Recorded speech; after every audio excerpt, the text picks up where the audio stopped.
ले रहे हैं इम्पॉर्टेंट के रूप में, जिसमें कि गति इंक्लूड हो जाएगी।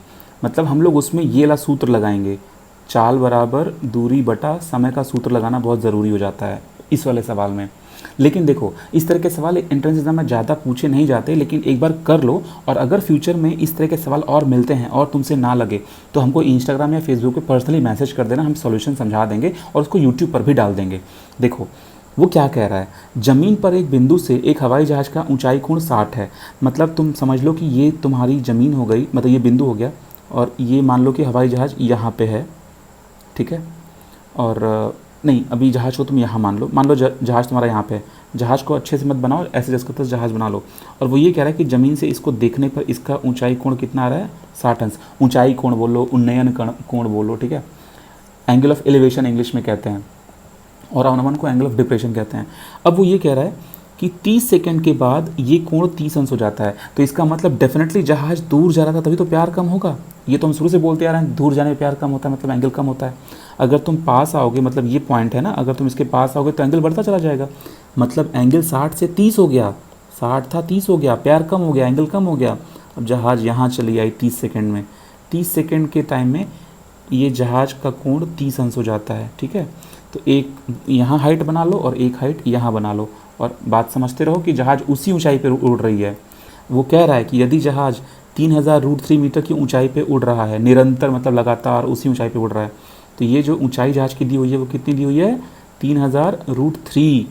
तो हवाई जहाज़ की गति बतानी है। अब देखो, अगर तुमको गति बताना है तो गति का सूत्र क्या बताए हैं, दूरी बटा समय। समय दिया हुआ है कितनी दूरी के लिए, इतनी दूरी के लिए समय दिया हुआ है 30 सेकेंड। तो अगर तुम इतनी दूरी निकाल लेते हो तो बस दूरी बटा समय कर दोगे, तड़ाक से चाल निकल जाएगी, मतलब गति निकल जाएगा। लेकिन दूरी कैसे निकालोगे, अगर तुम ये दूरी निकालना चाहते हो तो तुमको ये दूरी मतलब निकालना चाहते हो तो तुम बड़ा वाला त्रिभुज ले लो, उसमें ये दूरी निकालो, और फिर छोटा त्रिभुज ले लो, उसमें ये दूरी निकालो और घटा दो, ये दूरी निकल जाएगी। ये तो हो गया कॉन्सेप्ट।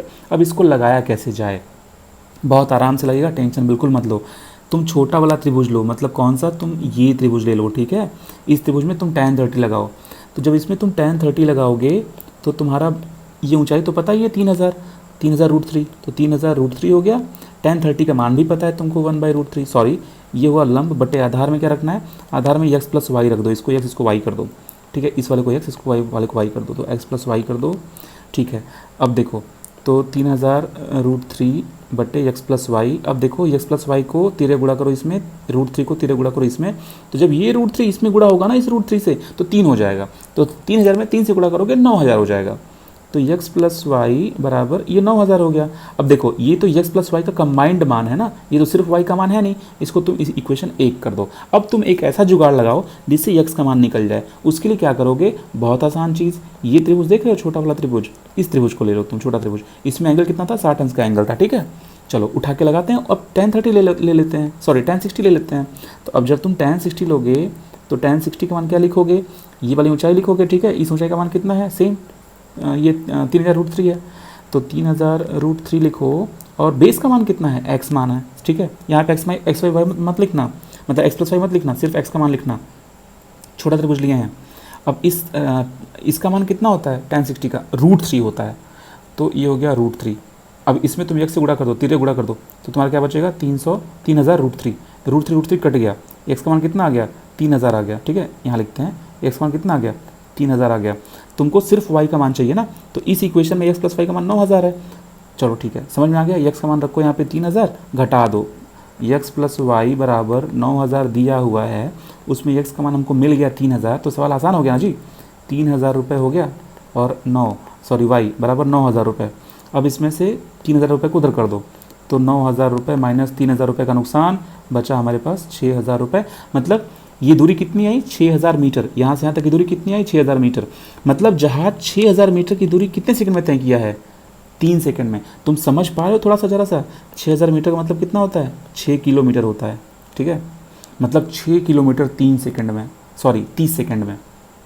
चलो तुम 6000 मीटर यहाँ पे लिखो, गति का निकालना है ना, गति कैसे निकालेंगे, गति बराबर चाल बराबर दूरी बटा समय होता है। दूरी कितना है, 6000 मीटर, समय कितना है, 30 सेकंड, 0 0 काट दो, 600/3 आ गया, इसको 2 बार में काट दो, मतलब 200 हो गया। मतलब तुम्हारा कितना आया, 200 यूनिट क्या था, मीटर पर सेकेंड, ठीक है, ये क्योंकि ये मीटर में था, करेक्ट, और हमारा टाइम सेकंड में था, इसलिए 200 मीटर पर सेकंड हमारी गति आ गई। देखो सारे क्वेश्चन सारे इंपॉर्टेंट हैं, कोई डाउट हो हमको इंस्टाग्राम फेसबुक कर देना, लास्ट में लिंक में हम दे देंगे डिस्क्रिप्शन बॉक्स में मेरा इंस्टाग्राम फेसबुक, और ज़रूरत महसूस हुई तो हम व्हाट्सअप नंबर भी दे देते हैं, उस पर तुम लोग कॉल या मैसेज करके बात कर लेना।